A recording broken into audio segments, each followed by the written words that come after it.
Good morning, good evening, and good afternoon to you all. From those down the road to the folks around the world. Welcome back to another video. Today I'm going to be looking at one of Tudor England's most famous statesmen, Sir Thomas More, who was executed in 1535 and was made a saint as late as 1935, 400 years after his execution. Today's video is going to look at the downfall, why Sir Thomas was executed, and where Sir Thomas is now presently buried, and the story surrounding that moment or those moments after. So without further ado, before I waffle on any longer, here we go.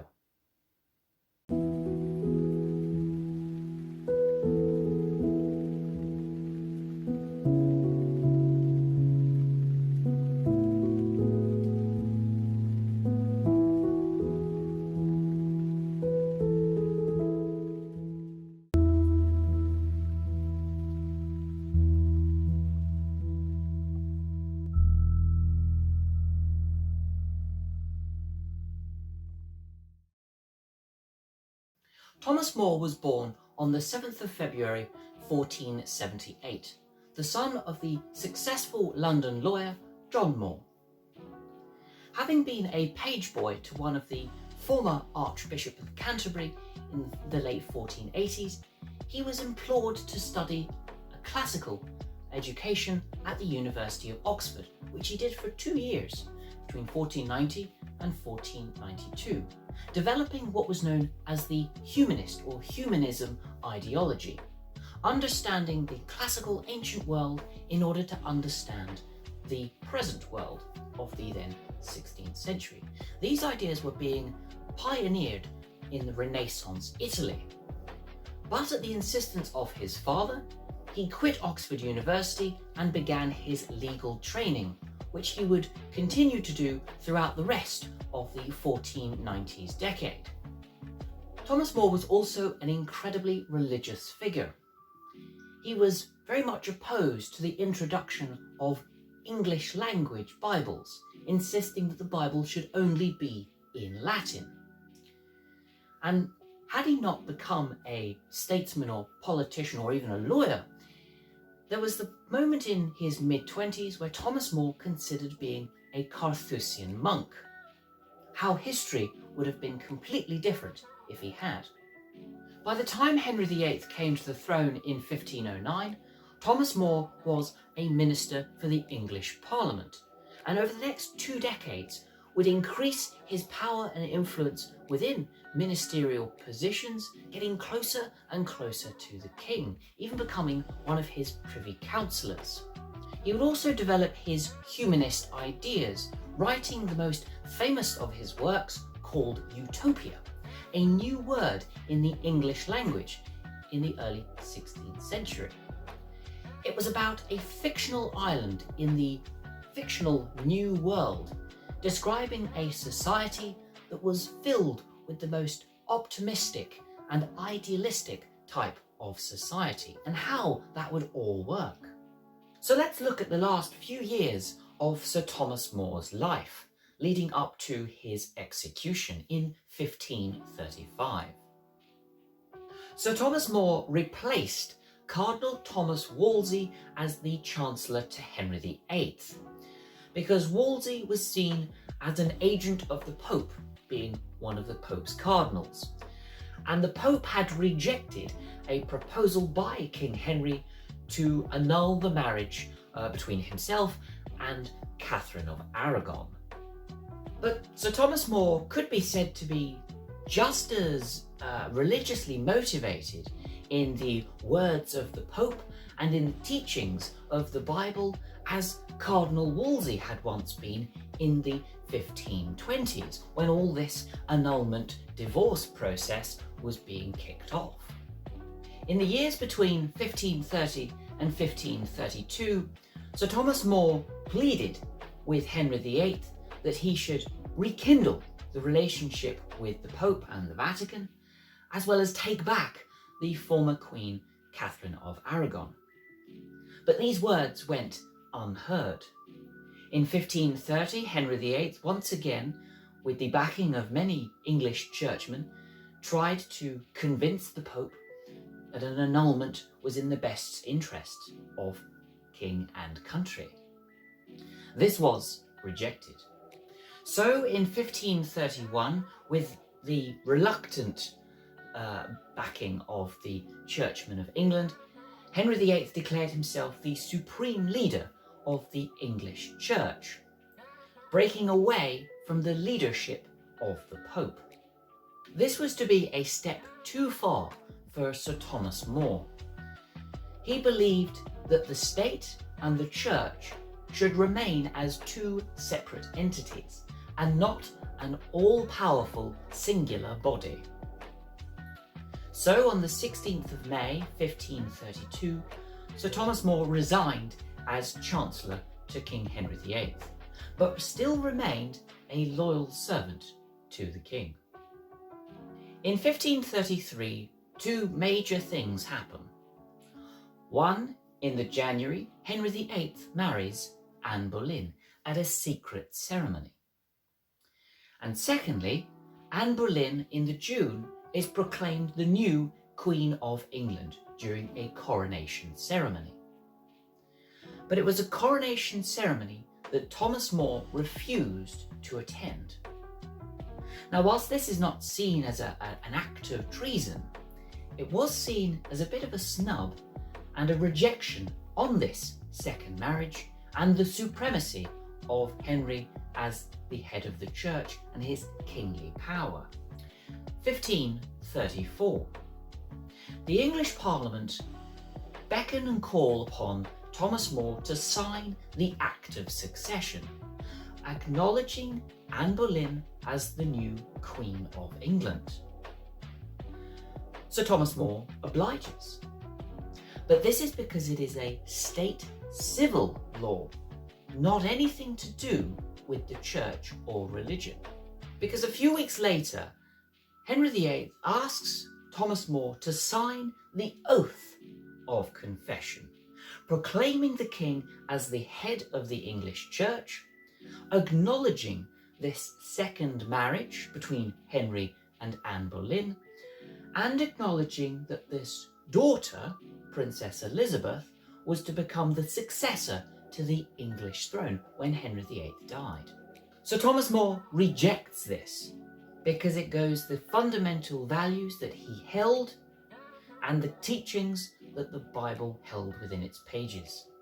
By the end of 1534, Thomas More found himself in the Tower of London under charges of treason, under the new Treasons Act of 1534, which made it a treasonable offence to reject or oppose the supremacy of the king as the head of the English Church. On the 1st of July 1535, after many months of Sir Thomas More's family pleading with the once great statesman to reconsider his position on this matter, to no avail, the trial was beginning. The judges that stood before Sir Thomas More were perhaps considered a little bit, one-sided. You had Thomas Audley, the new Chancellor of Henry VIII. He's probably the slight exception to this. But you also had Thomas Howard, the 3rd Duke of Norfolk, uncle to Anne Boleyn. But you also had Thomas Boleyn, Anne Boleyn's father, and George Boleyn, Anne Boleyn's brother. The man bringing the evidence against Thomas More was Thomas Cromwell, the new advisor and favourite to that of King Henry VIII. So you can see where this is going, and you can understand why it only took 15 minutes to find Sir Thomas More guilty of treason.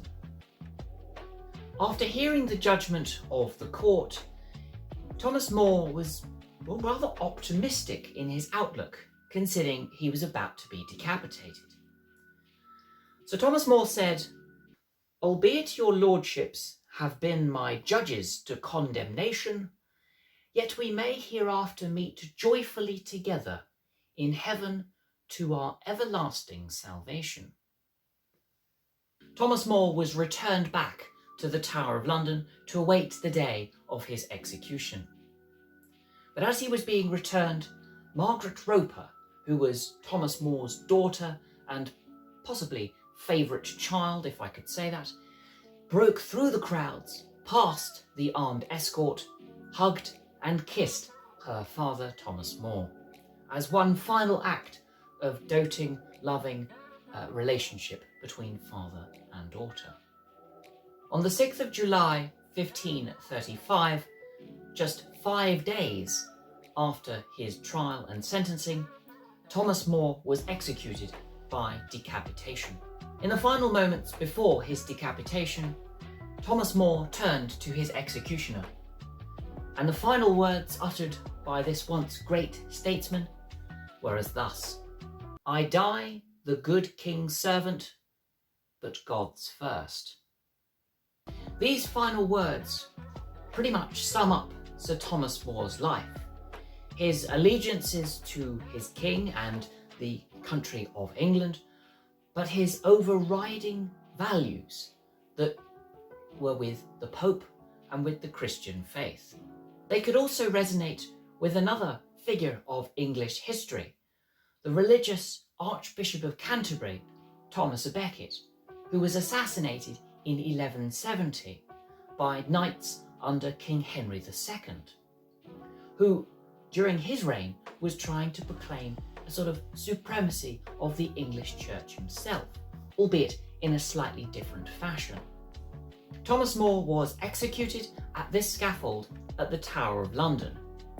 Now today, the tower is slightly set aside from this particular scaffold, but the limits of the tower itself used to range further and wider than it does today. And we'll pick up the story actually in the City of London to see what happened next.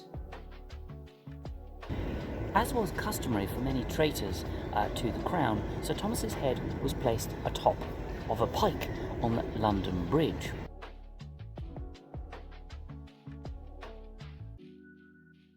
It was then that Margaret Roper, Sir Thomas's daughter and most favourite child, decided to hatch a cunning plan.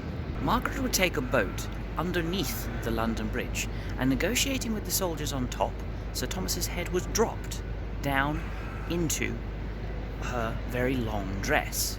And from there, the next part of our story takes place in Canterbury. Margaret Roper then travelled back to her marital home, which she shared with her husband William. Coincidentally, this home was called the Roper Residence, of which only this gate survives in its originality. Sir Thomas's head was then buried within St Dunstan's Church, which is just opposite and about 100 metres along the road from the Roper Residence itself. The head was buried within the church at a portion which is called the Roper Vault, a sort of family plot used by the Roper family, generations past and subsequent, for many years to come. Following this burial of Sir Thomas More's head, Margaret and her husband William decided to move properties from where they were, just outside of Canterbury, to slightly further up north, but still within the county of Kent, at a place called Farningham. As for the rest of Sir Thomas's body, well, being executed on the scaffold at the Tower of London means that his body has been placed within the tower's own small church and chapel space. Now, the legacy of Sir Thomas More is probably one of two conflicting portions, which at the heart and centre we still consider Sir Thomas to be a statesman and politician and a lawyer of early Tudor England, like I mentioned previous. But on the one side, he is considered a traitor to the kingly power of Henry VIII.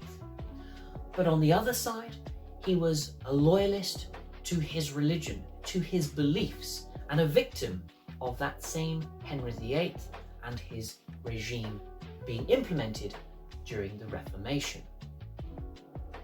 Sir Thomas was canonised and proclaimed a saint in 1935, along with St. John Fisher, who was the old Bishop of Rochester around the same time that Sir Thomas More was executed. In fact, John Fisher was executed 2 weeks before Sir Thomas More was, and they share a feastly day of observance on the 22nd of June. Sir Thomas being the patron saint of lawyers, politicians, and statesmen. Now, in St Dunstan's church, a number of the windows were replaced throughout the 20th century, and in 1973 the Thomas More window was installed, marking the life and the career of Sir Thomas More himself. In fact, the main window at St Dunstan Church also houses an image of Sir Thomas More, as well as the church's namesake, St Dunstan. A legacy is not necessarily defined by being proclaimed a saint, stained glass windows, or statues in your honour, like Sir Thomas has at his former home of Chelsea Hall.